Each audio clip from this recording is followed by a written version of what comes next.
कांग्रेस के लोकल नेतृत्व जिन्होंने अहंकार में इस चुनाव को हारा।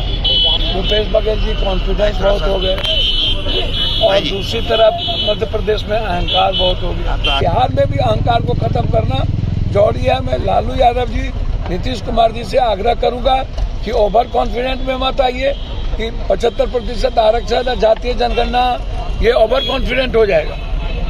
हम सबको इकट्ठे मिलकर के चुनाव लड़ना होगा और तभी हम 2024 में शीर्षक दे पाए। नमस्कार, आप देख रहे हैं लाइव बिहार। मैं हूं आपके साथ असलम अब्बास। 3 राज्यों में कांग्रेस को मिली करारी हार के बाद से अब विपक्षी दल के नेताओं का बयान आना शुरू हो गया है। सभी विपक्ष के नेता जो हैं इस हार को पचा नहीं पा रहे हैं, इस हार को अपने अंदर स्वीकार नहीं कर पा रहे हैं। इसी बीच जाप सुप्रीमो पप्पू यादव ने भी इस मिली हार को कहीं से भी पचाते हुए नजर नहीं आए हैं। उन्होंने कहा है कि इस हार का मुख्य कारण अहंकार है, कहीं से भी कांग्रेस हारी नहीं है और लोगों ने यानी कि जनता ने भाजपा को जिताने का काम नहीं किया है, बल्कि स्थानीय अहंकार के कारण भाजपा को जीत मिली है। साथ ही साथ उन्होंने कहा कि जहां कांग्रेस के नीचे से लेकर ऊपर तक आला कमान चुनाव लड़ रही थी वहां जीत हुई है, यानी उनका इशारा था तेलंगाना में मिली जीत को लेकर। इसके अलावा उन्होंने 2024 को लेकर भी लालू यादव और मुख्यमंत्री नीतीश कुमार को लेकर साफ साफ कहा है कि किसी भी मुगालते में ना रहें, जितने भी सीट हैं उस सब पर वही कैंडिडेट को उतारा जाए जो 2024 में भाजपा से लड़ सकते हैं, नहीं तो 75% यानी कि जो ओबीसी आरक्षण का मामला बिहार में चल रहा था उसके सपने में, उसके मुगालते में फिर से भाजपा सबको साफ कर देगी। जरा सुन लीजिए पप्पू यादव किस तरीके से बोल रहे हैं। देखिए, कांग्रेस के लोकल नेतृत्व जिन्होंने अहंकार में इस चुनाव को हारा। एक तो भूपेश बघेल जी कॉन्फिडेंस बहुत हो गए और दूसरी तरफ मध्य प्रदेश में अहंकार बहुत हो गया। तो आगे भी बना लीजिएगा। जहाँ पर कांग्रेस पूर्णतः कांग्रेस नेतृत्व ने चुनाव लड़ा नीचे से स्तर तक, वहाँ पर चुनाव जीत गए। राजस्थान में यदि पहले से नहीं होता, मुख्यमंत्री की घोषणा हो गई होती या पहले से गहलोत साहब और उनके बीच झगड़ा नहीं होता पायलट जी के बीच, तो आपको ये देख लीजिए कितने नजदीक की बात होगी। छत्तीसगढ़ चुनाव हारने का कोई मतलब ही नहीं था। तो अब इस पर तो समीक्षा होगी ही।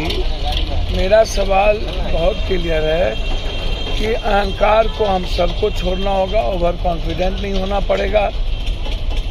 आगे जो 24 का लोकसभा है, अभी से हम लोग को जो जिस सीट पर सांसद जीत सकता है, जहां से सर्वे आता है कि यही सांसद यहां से जीतेंगे, उन्हीं को टिकट दिया जाना चाहिए। मोदी की गारंटी जो है वो 3 राज्यों में कामयाब हो गया, इसके लिए कांग्रेस को चिंतन करना चाहिए। मोदी की गारंटी? हाँ, मोदी की क्या गारंटी? मोदी जी ने कोई गारंटी नहीं दिया। मोदी तो चुनाव ही नहीं प्रचार करने गए। तो आखिर मोदी का चेहरा भाजपा ने रखा था। भैया, मोदी जी का तो मध्य प्रदेश में चुनाव भाई भाजपा थी ही नहीं। मोदी जी वो तो दूर रख दिया। उन्होंने तो शिवराज चौहान पर चुनाव लड़ा। कैसी बातें आप कर रहे हैं? यहाँ वसुंधरा राजे सिंधिया पर, वसुंधरा राजे जी पर चुनाव लड़े मोदी, और तो मोदी जी पर तो लड़े ही नहीं।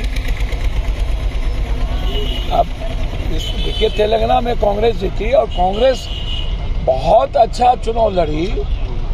ऐसा थोड़ी है कि कांग्रेस निश्चित रूप से चुनाव हारा है, तो हारे हैं तो इस पर समीक्षा की जरूरत भी है।